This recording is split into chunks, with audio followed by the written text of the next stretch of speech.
Acordo de cessar-fogo entre Israel e Hamas está praticamente garantido, só faltando alguns mínimos detalhes, mas com Benjamin Netanyahu e com lideranças do Hamas aprovando a proposta dos Estados Unidos. Professor, quer dizer então que agora vem a paz na região? Eu diria que está bem longe disso e os objetivos finais são muito divergentes, dos Estados Unidos, do Hamas e de Israel. Falar um pouquinho também, pessoal, sobre a resposta que a Rússia deu no dia de hoje e de ontem a respeito da autorização dos Estados Unidos e da Alemanha para colocar as armas ocidentais atacando territórios na Rússia e como isso incomodou muito a Rússia e aproxima o mundo de uma eventual terceira guerra mundial e até mesmo gerando críticas da Hungria, da Turquia e, pasmem, até mesmo da Ucrânia, que se mostrou decepcionada com a autorização dos Estados Unidos. Vamos entender aqui exatamente por quê. Para finalizar, pessoal, mais uma vez o Mar Vermelho, sob o centro das atenções. Os Houthis, eles foram alvo de um ataque conjunto de Reino Unido e Estados Unidos e, pasmem, os Houthis responderam atacando o porta-aviões Eisenhower dos Estados Unidos. O que será que significa para a diplomacia americana? Se vocês querem entender um pouco mais sobre esses assuntos, e muito mais também sobre geografia, geopolítica, atualidades, política, polêmicas, enfim, tudo para você se manter sempre bem atualizado, já se inscreve no canal, deixa seu like, compartilha esse vídeo, que o professor Ricardo conto muito com a sua ajuda. Belezinha? Para quem não me segue no Instagram, @prof_Ricardo Marcílio, e caso você queira, pessoal, ter acesso ao curso mais completo de Geografia, Geopolítica e Atualidades da internet brasileira e todas as ciências humanas, tá? Para o seu conhecimento geral, para o seu vestibular, enfim, pessoal, fazer parte de uma comunidade que te dá um conhecimento geral do mundo, link na descrição, plataforma Esfera, cupom Esfera10 mais 10% de desconto, num preço que já é super baixo, super competitivo. Tamo junto? Vão aprender muito mais comigo, pessoal? Então link na descrição, ó, que você não vai se arrepender. Beleza? Bora lá pro vídeo que é bem interessante, né, o que a gente tem para falar hoje aí, coisas bem importantes. Como a gente sabe, desde o dia 7 de outubro, a gente tem uma guerra acontecendo entre faixa de Gaza e Israel, que eu diria que até mais, né, porque também tem ataques na Cisjordânia, respostas do Líbano, da Síria, o Irã envolvido, enfim. É uma guerra em praticamente todo o Oriente Médio. E depois de longas negociações, Catar mediando, Egito mediando, vai, volta, não dá certo, e operações em Rafah, amplamente criticadas pela comunidade internacional, o Benjamin Netanyahu sendo acusado pela Corte Internacional de Justiça, na verdade Israel, né? E o Benjamin Netanyahu pelo Tribunal Penal Internacional, finalmente a gente tem uma proposta de cessar-fogo que agradou os dois lados. Pelo menos essa é a prerrogativa dada por Israel, por Estados Unidos e também pelo Hamas.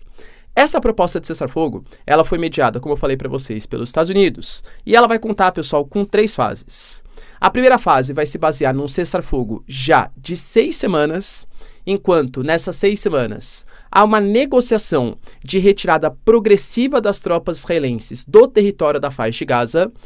O anúncio, o pensamento dos Estados Unidos é que o Hamas hoje, por mais que não tenha sido eliminado, ele não representa mais uma ameaça, ele não está mais tão bem organizado, tão fortalecido, como esteve, por exemplo, antes do dia 7 de outubro, quando fez a incursão, o terror, enfim, né, contra o território israelense. Então, um cessar-fogo de 6 semanas, uma retirada progressiva das tropas israelenses do território e, ao mesmo tempo, uma negociação para que os reféns sejam soltos. A gente sabe que ainda existem alguns reféns que são sobre responsabilidade sequestrados, né, pelo Hamas, e isso talvez seja, internamente falando, o motivo pelo qual Benjamin Netanyahu vem sendo mais criticado. Não só Benjamin Netanyahu, como Smotrich, Ben-Gvir e toda essa liderança política israelense.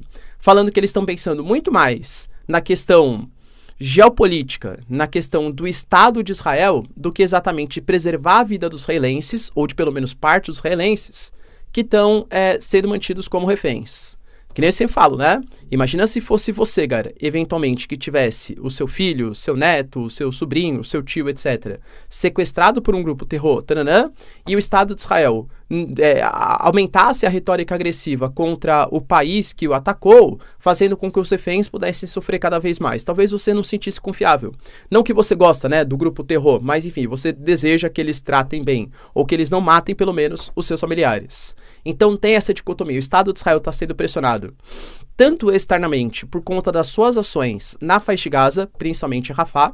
A gente teve a notícia hoje que eles conseguiram chegar até o centro de Rafah, inclusive, e internamente por parte dessa população que não vê o Estado de Israel atuando diplomaticamente, mas sim violentamente, o que pode causar a morte dos reféns. Professor, que legal, né? Pois bem, o Biden, por exemplo, falou, né, o Hamas, estejam cientes, tá? Talvez seja o máximo que a gente vai conseguir. Aceitem essa proposta. Lideranças do Hamas ficaram felizes, falaram que vão anunciar, né, a sua decisão no futuro próximo, mas fontes ali já indicam que o Hamas aceitou essa proposta. Ou seja, um cessar-fogo está estabelecido. Com isso, vai lembrar, tá? Estamos próximos de um período eleitoral, a gente tem eleições nos Estados Unidos, né, em novembro. Vi de toda essa confusão com o Trump e tal, etc. E um dos principais pontos que o Trump foca para criticar as ações do Biden é a sua fraqueza geopolítica, falando que o mundo entrou em convulsão depois que o Biden entrou na presidência. A gente pode colocar, pessoal, a saída conturbada, por exemplo, do Afeganistão e a volta do Talibã, a gente pode colocar as ações iranianas, a questão entre China e Taiwan, pode colocar o conflito no Oriente Médio, a própria guerra Rússia e Ucrânia. Então o Trump fala, né? Let's make America great again. Vamos fazer a América grande de novo. O Biden conseguindo tratar um cessar-fogo na região da Palestina, pô, isso conta muito, politicamente falando, até mesmo para as eleições. Por quê? Vale lembrar que o grupo mais pró-Palestina, mais pró-muçulmanos que existe ali nos Estados Unidos, geralmente não vota no Trump, mas vê um apoio irrestrito do Biden a Israel como motivo para também não votar no Biden. Então ele ganha confiança do Oriente Médio e ele ganha confiança do seu eleitorado. Por exemplo, um dos pontos que o Biden ele divulgou nesse mesmo vídeo que ele falou, nessa mesma fala que ele falou sobre a questão da paz na Palestina, ele fala, por exemplo, sobre a normalização das relações entre a Arábia Saudita e Israel, que, vale lembrar, era uma coisa que estava sendo discutida antes da ofensiva do dia 7 de outubro. É que, claro, depois do dia 7 de outubro, as coisas regrediram bastante e a Arábia Saudita, por mais que não seja, né, participante do chamado Eixo da Resistência, liderado pelos iranianos, a Arábia Saudita defende a criação do Estado palestino. E aí vê a postura de Israel anti-Palestina como motivo para não fechar esse acordo. Mas aparentemente o acordo agora vai regressar. Ou seja, diplomaticamente falando, a Arábia Saudita vai voltar a reconhecer o Estado de Israel. Vai passar a reconhecer o Estado de Israel. Nesse acordo, aparentemente, tá? Os Estados Unidos vai criar uma espécie de aliança de defesa junto com a Arábia Saudita. Não que a Arábia Saudita vai fazer parte da OTAN, mas é como se fosse uma OTAN exclusiva somente com sauditas. Os Estados Unidos vai fornecer tecnologia nuclear para a Arábia Saudita, não tecnologia nuclear para fins bélicos, mas sim para fins pacíficos. E, claro, ceder alguns tipos de armamentos. Em troca, a Arábia Saudita vai reconhecer o Estado de Israel, diplomaticamente falando. Professor, as mil maravilhas, então vamos ter a paz, vamos ter o reconhecimento da Arábia Saudita, os Estados Unidos vai, né, conseguir promover a paz na região. Calma, não é bem assim. Por quê? Israel se pronunciou por meio das suas mídias oficiais que é um cessar-fogo, não é uma paz, garantindo que a paz total, ela só vai ser garantida quando o Hamas for completamente eliminado. Israel fala que, constitucionalmente falando, o Hamas ele prevê a destruição do Estado de Israel. Então não tem como você estabelecer um acordo de paz com o Hamas. Então, assim, é uma coisa provisória, é uma coisa que não é definitiva. E vai lembrar que Israel fala que o futuro de Gaza, para mim, essa é a principal discordância, tá? Os Estados Unidos coloca a desocupação militar como um dos pontos para estabelecimento da paz. E Israel vai concordar com isso sem a eliminação do Hamas? Israel já falou várias vezes que o plano deles para o futuro de Gaza é um controle militar israelense e a criação de um governo árabe com grupos palestinos locais que não sejam ligados ao Hamas e à Jihad Islâmica e a presença de outros países, como Emirados Árabes, Arábia Saudita, sendo que, claro, Emirados Árabes e Arábia Saudita já rejeitaram essa proposta, tá? Mas é a ideia de Israel. Então, criar um governo civil, vamos colocar assim, vai com a presença estrangeira e algumas pessoas locais, mais um controle militar de Israel. Não vejo, né, como seria de fato um Estado palestino, porque, convenhamos, se você não tem controle militar das suas fronteiras, isso não é um Estado, né, isso não é um território para você conseguir chamar de Estado. Então, assim, pô, legal, estamos mais próximos, que pare, né, o número de mortes aí e tal, mas não acho que isso represente uma paz, porque os objetivos ainda não estão muito bem explícitos, né? O que vai ser dessa negociação de 6 semanas? Eu acho, tô aqui especulando, sai informação e especulação, que não vai dar certo, porque os objetivos ainda são muito divergentes. E quando o Hamas se tocar, lógico que eles já sabem, né? Mas quando eles perceberem que Israel tem o objetivo de eliminar eles, óbvio que eles não vão aceitar um cessar-fogo definitivo. E você, galera, acha que de fato a paz foi estabelecida? É um passo importante? Deixa aí nos comentários. Outra notícia bem relevante, tá ligado ao que eu coloquei para vocês ontem, que a OTAN, ela está numa reunião com uma série de ministros ali em Praga, na República Tcheca, com a presença do Stoltenberg, ministro das Defesas, Relações Exteriores, né? Enfim, uma série de ministros ali de países da OTAN, e várias frases importantes foram definidas. O próprio Stoltenberg falou que a presença da OTAN, ela só vai crescer cada vez mais no território ucraniano, e a gente teve falas importantes da Alemanha e dos Estados Unidos. Os dois garantiram que os seus armamentos vão poder ser utilizados em solo russo. É uma coisa que isso já acontecia informalmente, segundo o próprio Peskov, segundo a própria Rússia, mas assim, formalmente falando, isso nunca tinha sido autorizado. Como eu falo para vocês, mísseis Ataque-MS, por exemplo, já tinham utilizados na Crimeia, cedido pelos Estados Unidos. Mas é uma coisa que supostamente não foi oficial. Foi uma coisa que a Rússia falou e o Ocidente não aceitou, né? Não tornou isso como uma verdade. Agora não, agora é definitivo. E por que isso está acontecendo? A Alemanha e Estados Unidos justificam que a ofensiva que a Rússia está fazendo em Kharkiv, próxima ali da segunda maior cidade do país, que é uma região com alta produção industrial, com alto complexo militar, uma parte estratégica importante mesmo, um sentimento, né? Poxa, quando a Rússia começou a invasão à Ucrânia, eles dominaram Kharkiv e Kharkiv conseguiu ser reconquistada pelos ucranianos. Até do ponto de vista simbólico, para a moral dos soldados ucranianos, pô, isso conta demais, tá? Então, como eles começaram a avançar para Kharkiv? Lembrando que os objetivos são diferentes, tá? O Putin fala que é só para a criação de uma zona tampão, ou seja, para proteger que ataques contra Belgorod e outros pontos sejam feitos, e até fala, né? Olha, quanto mais armas o Ocidente ceder para a Ucrânia, quanto mais tecnologia de longo alcance, maior vai ter que ser a zona tampão, para que a gente não seja atacado. Então até justifica uma invasão maior com a cessão de mísseis ou equipamentos ocidentais.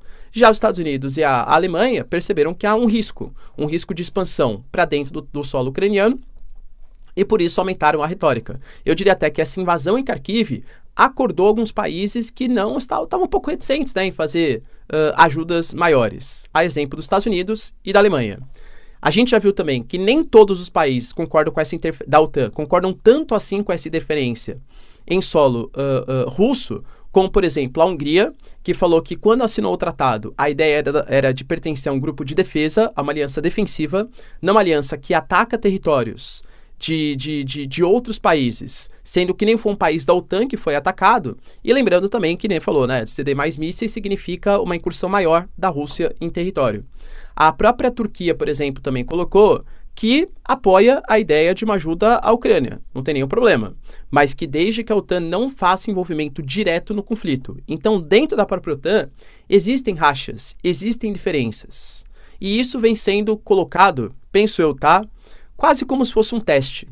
Estados Unidos e Alemanha fizeram um teste para ver qual vai ser a resposta da Rússia. Comento também com vocês, né? Inicialmente não podia nenhum tipo de interferência. Aí começou o financiamento, aí começaram tanques, aí começaram alguns equipamentos, mísseis de curto alcance, mísseis de longo alcance. Agora está até cedendo armas para atacar o território russo. Será que isso significa no futuro tropas que vão ser colocadas na Ucrânia para treinar os soldados ucranianos? E se isso for colocado, vai significar tropas para ajudar os ucranianos no futuro próximo contra a Rússia? E aí, até que ponto a interferência direta? A própria mídia americana está vendo isso como se fosse um teste, né? Poxa, até que ponto o Putin aguenta essa interferência ocidental? Até onde a gente pode ir? O Zelensky mesmo, segundo as mídias americanas, se mostrou um pouco decepcionado, porque os Estados Unidos, ele permitiu o uso de armas, mas um uso limitado, né? Então, por enquanto, somente ali, oficialmente falando, extraoficialmente não sei, tá?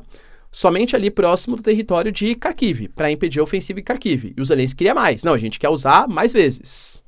Falando que quando usar, inclusive, os russos vão saber. E a Rússia respondeu a isso. A Rússia fez, talvez, um dos maiores ataques desde o início do conflito. E foi um ataque muito simbólico, por quê? Porque ele pegou em praticamente todos os pontos do território ucraniano, desde Kiev, Kharkiv, Lviv, fronteira próxima da Polônia, da Hungria, galera, tudo aquilo foi atacado, pegando principalmente infraestrutura energética. 4 regiões ucranianas sofreram com apagões de ontem para hoje. E foi um ataque bem utilizando vários equipamentos, né? Primeiro, os Shahed 139, os drones iranianos, os drones kamikazes, para fazer uma tática de chamar a atenção dos equipamentos de defesa antiaérea. Aí depois eles usaram, pessoal, mísseis KH-101, bombardeios do Tu-95, mísseis calibre, por exemplo, de navios da frota russa do Mar Negro. E isso é muito simbólico, porque a Ucrânia sempre fala, né, que, olha, a gente conseguiu praticamente eliminar toda a frota russa do Mar Negro, com os nossos ataques na Crimeia, no Mar Negro e tal. Então, é um ponto assim de, olha, nós, Rússia, conseguimos atacar todo o território ucraniano. Foi uma resposta.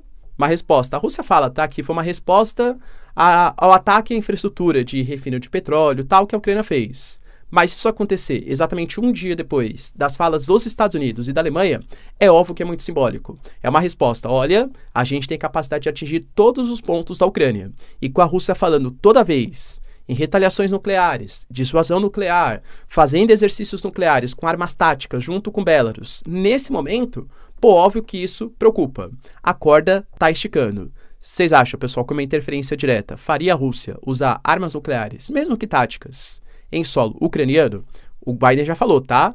Usar armas nucleares, mesmo que táticas, significa uma interferência direta dos Estados Unidos na guerra da Ucrânia. O mundo tá ficando mais tenso. E para finalizar, pessoal, eu sempre falo para vocês, né, que a gente tem o eixo da resistência, liderado pelo Irã, que é um eixo que alega que a interferência dos Estados Unidos no Oriente Médio compromete toda a situação geopolítica regional. E claro, como Israel é o principal aliado dos Estados Unidos, eles vão se voltar contra também Israel. Esse eixo da resistência é liderado pelos iranianos, mas conta com o Hezbollah, com o Hamas, com a Jihad Islâmica, com a Síria de Bashar al-Assad e talvez com o membro mais corajoso de todos, corajoso, né, entre aspas, que são os Houthis, rebeldes xiitas e iemenitas, que estão lutando ali na guerra civil do Iêmen. E esses caras, os Houthis, eles estão bloqueando ali na região do Estreito de Bab al-Mandeb, do Mar Negro, do Golfo de Aden, embarcações com destino ao porto de Eilat, ali no sul de Israel. E é fato que isso comprometeu, cara, grande parte do transporte internacional. Algumas transportadoras, né, por exemplo, a Maersk, ela não navega por aquelas águas, tendo que contornar todo o continente africano e comprometendo até mesmo o comércio internacional, percebe? E aí os Estados Unidos e o Reino Unido fizeram uma operação dentro do território do Iêmen, não contra as forças do Hadi, a atual liderança política lá, mas sim contra os iemenitas xiitas, que são os Houthis. E causaram algumas mortes. Os Houthis não deixaram barato. Eles fizeram um ataque contra o porta-aviões Eisenhower. O porta-aviões Eisenhower foi um alvo de ataque dos Houthis. Professor, por que os americanos não respondem contra os Houthis e tal? Por quê? Porque fazer um ataque contra os Houthis no Iêmen poderia gerar uma instabilidade ainda maior a 5 meses do período eleitoral. Então o Biden fica preocupado por quê? Se a gente não responder ao ataque dos Houthis, que é um grupo que nem no Iêmen consegue dominar, talvez demonstre certa fraqueza. Só que se a gente fizer uma incursão maior contra os Houthis, isso pode acender ainda mais, né, esse eixo da resistência e gerar uma instabilidade maior no Oriente Médio a 5 meses da eleição, dando lenha na fogueira pro Trump criticar as ações do Biden. Então ele fica meio ali, né, no morde e assopra, mas é fato que os Houthis atacaram e falaram que vão fazer de novo se os americanos atacarem o território iemenita. Quem diria, hein, pessoal, um grupo xiita rebelde dando trabalho para os americanos. O que o Biden tem que fazer, hein? Deixa aí nos comentários, quero saber sua opinião. No mais, pessoal, se vocês curtiram o vídeo, tamo junto, beijos, abraços e tchau, tchau.